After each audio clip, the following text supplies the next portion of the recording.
नमस्कार दोस्तों, आज आपको बताऊंगा बिग बॉस OTT 2 के बारे में। वीकेंड का वार में आप सभी ने देखा कल का क्या हुआ, क्या क्या सीन हुआ। राशन को लेके लड़ाई हुई, टोकरियां बटी 1 से दे के 10 तक 10 लोग बच चुके हैं। उसमें से कुछ लोग नॉमिनेट भी हुए हैं जिनकी लिस्ट हमारे पास है। कैप्टनसी भी छिनी क्योंकि सो रहे थे फुकरा इंसान, और बिग बॉस ने जब कुकड़ू कू किया तो उन्होंने बोला बिग बॉस मुझे सोने दो, तो बिग बॉस ने बोला बिल्कुल आप सो जाइए, कैप्टनसी हम किसी और को देते हैं, आप आराम से चिल कीजिए। और वहीं जिया को एक टास्क हुआ जहाँ पे कैप्टनसी का जो टास्क था वहाँ पे वो टास्क पूरा जिया ने सबसे ज़्यादा जो लास्ट में जो टिकी रही वो जिया थी, और उनको कैप्टनसी मिल गई और वो नॉमिनेशन से भी बच गई। और वहीं अगर बात की जाए तो कुछ लोग हैं जो नॉमिनेट हुए हैं, जिसमें से आज जिस पे हम चर्चा करेंगे कि आज वीकेंड का वार है जहाँ पे सलमान खान आएंगे और बोलेंगे कि टाटा बाय बाय, आप मिलते हैं आपसे अगली बार, आज के लिए इतना ही। और वहीं गोपाल और आज हम यहाँ पे आए हैं, गोपाल और मैं दोनों काफ़ी बारीकी से फॉलो करते हैं बिग बॉस OTT 2 को, क्योंकि हमारा काम है, क्योंकि हम नहीं देखेंगे तो आपको नहीं रिव्यू कर पाएंगे ना आपको इन्फॉर्मेशन दे पाएंगे। तो गोपाल, क्या लगता है आपको? मैं कुछ नाम बताऊंगा जो नॉमिनेटेड हैं, आपको याद भी होगा, लेकिन फिर से लोगों को और आपको मैं रिवाइज करवा देता हूँ कि कौन कौन नॉमिनेट है। तो आप बताना कि इनमें से आपके हिसाब से कौन निकलना चाहिए, और मैं फिर बताऊंगा कि मेरे हिसाब से कौन निकलना चाहिए। तो गोपाल, पहला नाम है मनीषा रानी, दूसरा नाम है पूजा भट्ट, तीसरा नाम है अविनाश, चौथा नाम है जाद, पांचवा नाम है बेबिका, छठवां नाम है साइरस और सातवां नाम है फलक नाज। इन सातों में से कौन होगा घर से बेघर? मेरे हिसाब से साइरस, क्योंकि एक नाम निकल कर आता है। वैसे सबको अगर देखें तो कुछ ना कुछ इवेंट कर ही रहे हैं, जिस तरीके से जैद कर रहे थे वो थोड़े अलग वे में कर रहे थे, लेकिन बिग बॉस नहीं चाहेंगे कि उनको थोड़ा सा भी जल्दी निकालने की कोशिश करें। आज इस तरीके से वोटिंग को लेकर भी साइरस मुझे एक ऐसे नाम लग रहे हैं, क्योंकि पुलिस सुपरस्टार भी, आपको याद होगा एक बात बोली थी उन्होंने कि आप क्या मतलब करने क्या है घर में, क्योंकि हाफ निक्कर आप पहनकर जगह जगह घूमते हुए नजर आ रहे हैं, बस टी शर्ट पहन के, और कुछ कर नहीं रहे हैं। जिस तरीके से कुछ इंटरटेन कीजिए, या लोग ना घर के कामों में हाथ बटा रहे हैं, सिर्फ वहां बैठे हैं तो वहां उनके बातों में हाँ मिला रहे हैं, दूसरे के साथ बैठे हुए हैं तो वहां रहते हैं, माइक नहीं पहनते। वो है एक तरीके से थोड़ा सा उनके साथ है। मुझे लग रहा है कि साइरस निकलने वाले हैं। आपके हिसाब से कौन से निकलने वाले हैं और क्या क्यों निकलने वाले हैं? देखिए, पहली बात तो आपने बिल्कुल, साइरस एक नाम मेरे जहन में आता है, और दूसरा मेरे को लगता है फलक नाज जो है वो निकलनी चाहिए, क्योंकि फलक नाज जो है पूजा भट्ट की चेली बनी हुई है, और जो पूजा भट्ट बोलती है वही वो करती है। बेशक ठीक है, घर का काम कर रही है, खाना वाना बनाती है, शायद ऐसा लग रहा होगा कि वो प्रोड्यूसर है तो बाहर निकलने के बाद उनको एक आध फिल्म दे दे। नहीं, ठीक, अब वो बात अलग है, वो उनकी अपनी पर्सनल चॉइस है, लेकिन उनका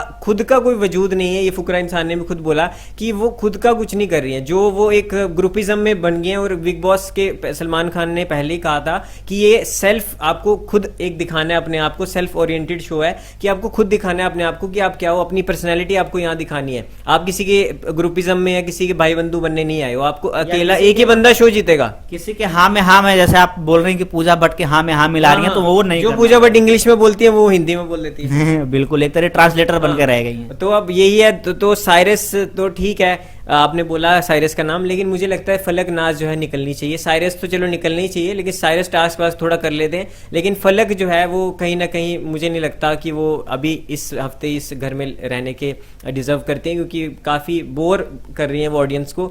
तो जो ऑडियंस को बोर करता है, जनता फैसला कर रही है इस बार, आपको पता होगा ऑडियंस OTT में, तो जनता का फैसला जो आएगा वो मुझे लगता है साइरस या फलक नाज, ये दो नाम जरूर हैं जो बाहर हो सकते हैं। बाकी मैं तो मेरे हिसाब से, मैं अपने एक वो बता रहा हूँ अपना, मेरा फलक नाज है और गोपाल आपका साइरस है। और गोपाल, एक जेल वाली बात भी आप मेरे को कह रहे थे कि मनीषा रानी को जेल भेज दिया है वो पूरा स्टोरी मैं बताऊं आपको? बिल्कुल बिल्कुल। क्यों आप कह रहे थे मैं रात को लाइट चली गई तो मिस हो गया देखना? बिल्कुल बिल्कुल, दिखाइए क्या है उसमें, क्या तो ऐसा क्या हुआ, राशन वाला टास्क हुआ जहाँ पे बिग बॉस ने बोला कि आप घर के रैंकिंग के हिसाब से कि किसने कितना रूल तोड़े हैं, उस हिसाब से आप 1 से लेके 10 तक टोकरियां हैं, उन्हीं के हिसाब से छोटी से, मतलब पहली टोकरी सबसे बड़ी, उससे छोटी छोटी, ऐसे 10वें नंबर तक टोकरी है, तो उसी हिसाब से उनको राशन दोगे आप, और वही राशन इस हफ्ते पूरा चलेगा, मतलब अब जो मंडे से लेके फ्राइडे तक, जब तक वीकेंड का वार नहीं आ जाता। तो उसने अपनी दोस्ती यारी के चक्कर में सबसे बड़ी टोकरी दी अविनाश को, जो उनके बेस्ट फ्रेंड बने हुए हैं, जिनको उन्होंने कैप्टनसी दिलाई, उन्होंने फेवर में ये चीज़ कर दी। और सबसे लास्ट जो टोकरी उन्होंने दिलाई मनीषा रानी को, जबकि मनीषा रानी आप देखा होगा कोई रूल वो तोड़ती नहीं है, घर का भी सारा काम करती हैं। और उनकी बहस भी हो गई थी उस टास्क से पहले मनीषा रानी से, जिसके कारण उन्होंने मनीषा रानी से बदला लेने के लिए उनको जेल में सुला दिया। और जबकि मनीषा रानी की तबीयत भी खराब थी, उनको कोल्ड था, और वहां उनको नीचे सुलाया। तो किस तरह देखते हैं गोपाल की कैप्टनसी का फायदा उन्होंने उठाया, या सच में आपको लगता है कि मनीषा रानी ने रूल तोड़े हैं?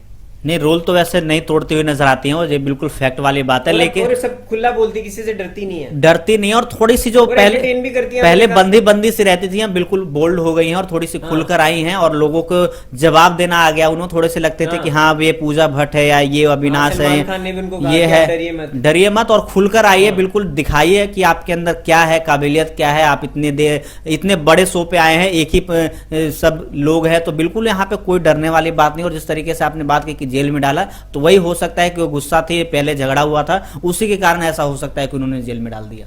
तो गोपाल, कल एक और चीज हुई, आप उसको मिस कर रहे हैं कि अब्दू घर से चले गए हैं। बिग बॉस ने बोला आपका ये सफर, आप गेस्ट बन के आए थे, बिल्कुल आपने एक हफ्ता एंटरटेन किया, तो अब्दू कल चले गए, तो किस तरह देखते हैं, बुरा लग रहा है? क्योंकि एक एंटरटेनिंग फैक्टर थे अब्दू सबसे ज्यादा। बिल्कुल, छोटे भाईजान चले गए हैं शो से, तो कह सकते हैं कि हाँ वैसे उसी के लिए आए थे, एक हफ्ता उनको रहना था और उसके बाद चले गए हैं, थोड़ा सा एंटरटेन किया, और जो जैद के काम करके चले गए, अपना काम करके चले गए हैं। जैद के साथ उनकी थोड़ी सी नजदीकियां ज्यादा थी और लोगों के साथ उतनी नहीं थी, हाँ कह सकते हैं। और जो एंटरटेनमेंट के लिए वो जाने जाते हैं, थोड़ी सी जो फुटेज थे वो लूट कर ले गए हैं लोगों के। जी बिल्कुल, अब्दू ने अपना काम जिसके लिए उन्हें बुलाया गया था उन्होंने काम कर दिया है, वो गेस्ट बन के आए थे, गेस्ट बन के चले गए घर से बाहर। और अब देखना होगा कि बिना अब्दू के किस तरह जो लोग हैं वो, ये जो घर के बचे हुए हैं 10 मेंबर, उसमें से भी कल 9 मतलब आज 9 रह जाएंगे, तो अब वो 9 लोग किस तरह घर को एंटरटेन करते हैं बिना अब्दू के, ये देखने वाली बात होगी। पहले लड़कियां जो थी अब्दू अब्दू करती रहती थी और कोई उनको दूसरा एलिमेंट मिलता नहीं था, और अब ये देखना होगा किस तरह एंटरटेन करती हैं, और जिन लोगों को सेकंड चांस अब मिलेगा आज, वो किस तरह अपने आप को प्रूव करते हैं, देखने वाली बात होगी। गोपाल, तो आज वीकेंड के वार के लिए कितना एक्साइटेड है? बिल्कुल एक्साइटेड है जी, बिल्कुल देखना होगा कि कौन से प्लेयर बाहर होते हैं, कौन से एलिमिनेट होते हैं, देखना दिलचस्प होगा, और कौन से बचे हुए रहते हैं जो अपने आप को बचाने के लिए कि अगले हफ्ते कौन सा कुछ नया करते हुए नजर आएंगे। तो दोस्तों, आज भी आप देखना ना भूलें शाम को वीकेंड का वार, और मैं भी नहीं भूलूंगा। और गोपाल, इस वीडियो में इतना ही, चलते हैं क्योंकि हमको शाम को शो भी देखना है घर। हाँ, तो दोस्तों इस वीडियो में इतना ही, हाजिर होंगे एक और नई वीडियो, अच्छी वीडियो लेके आपके आगे। धन्यवाद।